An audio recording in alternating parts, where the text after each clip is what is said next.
One last point po, Senator Marcoleta. Bukod dun sa mensahe ninyo kanina, may mensahe pa ba kayong gustong iparating sa mga kababayan natin na sa tingin ninyo dapat mabigyang diin sa kanila?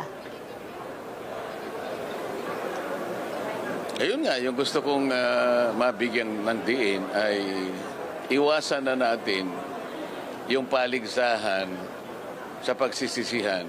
Ang kunin na lang natin, makahanap tayo ng mabubisang pamamaraan para sa pagunlad ng bansa. Hindi yung batuhan ng walang patid na akusasyon.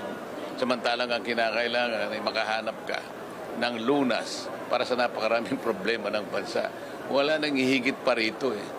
Sa dami ng problemang ito kapag hindi natin ito in-address at paano natin na-address yung kung paragi na lang ito, nakaharap na naman tayo sa impeachment. Kailangan maintindihan nila eh.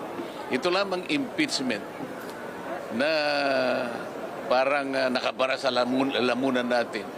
Paano mong malulunok ang pagkain mo kung barado ang lalamunan mo? Nag-aaway-away ang ating mga opisyalis. Alam mo, itong dapat na mabigyan ng din sa kanila, maintindihan nila na walang patutunguhan yung pag-aaway-away. Yan ang gusto kong bigyan ng din